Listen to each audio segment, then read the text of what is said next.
తెలుగు రాష్ట్రాల్లో అతిపెద్ద lift manufacturer lifts ట్రై.com dealership కూడా ఇవ్వబడును.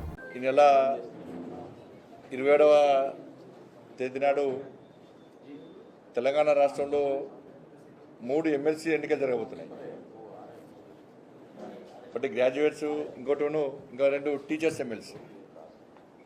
తప్పకుండా 3 ఎమ్మెల్సీ ఎన్నికల్లో భారతీయ జనతా పార్టీ మేధావి వర్గం యొక్క ఆశీర్వాదంతో, కార్యకర్తల యొక్క కష్టార్జిత ఫలితంగా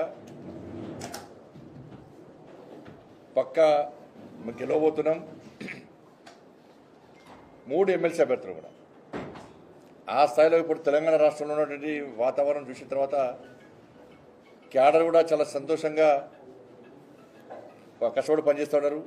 3 అభ్యర్థులు కూడా మాకు బలమైన అభ్యర్థులు, వాళ్ళకి సమస్యల మీద అవగాహన ఉన్నటువంటి అభ్యర్థులు, కొట్లాడే దమ్మున్నటువంటి అభ్యర్థులు,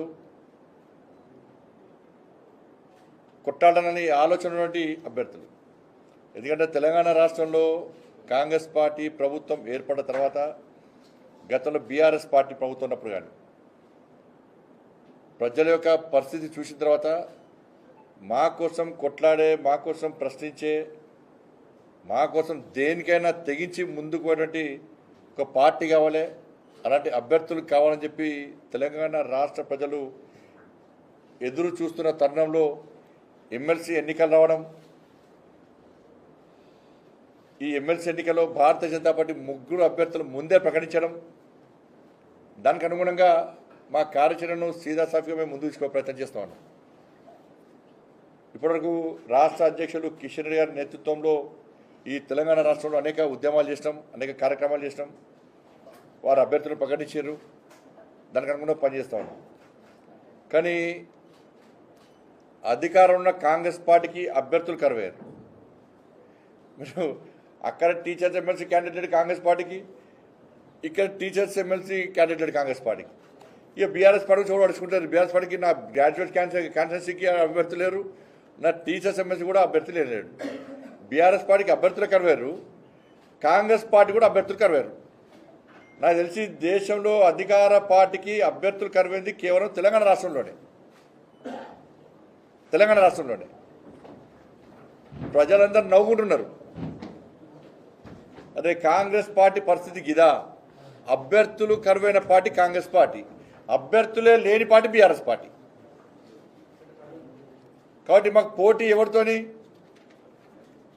కాబట్టి మాకున్న క్యాడర్, మేము చేసినటువంటి పోరాటాలు కానీ ఇవన్నీ చూసిన తర్వాత ఇలా భారతీయ జనతా పార్టీ 3 ఎమ్మెల్సీ స్థానాల్లో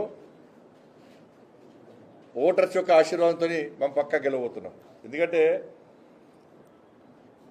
ఈ 2 పార్టీలు ఒకటే, కాంగ్రెస్ బీఆర్ఎస్ ఒకటే. వాస్తవానికి కాంగ్రెస్ పార్టీ పోటీ చేద్దామనుకోదు, ఇక్కడ ఇటీవల పోటీ చేయాలని చెప్పి 3కి పోటీ చేయాలని చెప్పి కాంగ్రెస్ పార్టీ భావించింది. ఆ విధంగా ప్రణాళిక తయారు చేసుకున్నది. అదే స్థాయిలో 2 పార్టీలు కాంప్రమైజ్ అయినాయి. బీఆర్ఎస్ కాంగ్రెస్ 2 పార్టీలకు లోపాయికారు ఒప్పందం కుదిరింది. బీఆర్ఎస్ పార్టీ కాంగ్రెస్ పార్టీకి స్పష్టం చేసింది, ఎన్నికల్లో మేము మీకు మద్దతు చెప్తాం, బీజేపీని మాత్రం రానివద్దు. వీళ్ళిద్దరి మధ్య లోపాయికారు ఒప్పందం ఏంటంటే జైలుకు పంపకపోవడం, కేసులు విధించకపోవడం. మీరు చూడండి, కాళేశ్వరం కేసు, కాళేశ్వరంలో కేసీఆర్ జైలు పోతాడు, హరీష్ రావు జైలు పోతాడు, వీళ్ళు జైలు పోతారు, వాళ్ళు జైలు పోతారు అని చెప్పి అనుకున్నారు. కానీ ఏమైంది? ఢిల్లీ వెండు ఎవరితో మాట్లాడు కేసు క్లోజ్. ఎందుకంటే ఎమ్మెల్సీ ఎన్నికల్లో మేము మీకు సపోర్ట్ చేస్తాం, కేసు వద్దు, అయిపోయింది. నెక్స్ట్ ఫోన్ ట్యాపింగ్ కేసు అన్నారు.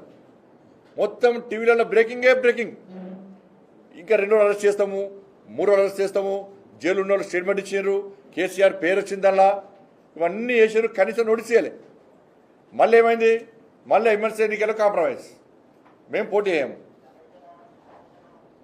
డ్రగ్స్ కేసు కాంప్రమైజ్ అయ్యారు. ఫామ్ హౌస్ కేసు అయితే రేపు అరెస్ట్ చేస్తామన్నారు. ఫామ్ హౌస్ కేసు కాంప్రమైజ్ అయ్యారు బీఆర్ఎస్ పార్టీ కాంగ్రెస్ పార్టీ. ఈ ఫార్ములా రేస్ కార్ రేస్ది సుప్రీంకోర్టు ఇచ్చింది, విచారణ చేసుకోవచ్చు, అరెస్ట్ చేసుకోవచ్చు అని. హైకోర్టు ఇచ్చింది విచారణ చేసుకోవచ్చు, హైకోర్టు అరెస్ట్ చేసుకోవచ్చు అని చెప్పి, మరి విచారణ ఎందుకు ఆగింది? విచారణ ఎందుకు ఆగింది? కథ మళ్ళీ కాంప్రమైజ్ అయిపోయారు ఇద్దరు. ఎందుకు అంటే ఎమ్మెల్సీ ఎన్నికల్లో కాంగ్రెస్ పార్టీకి సపోర్ట్ ఇస్తాం మేము ఒకటే. Compromise politics. ఇలా తెలంగాణ సమాజం ఆలోచించాలి. సుమన్ టీవీలో మీ పర్సనల్ అండ్ బిజినెస్ ప్రమోషన్స్ కోసం కింది నెంబర్కి కాంటాక్ట్ చేయండి.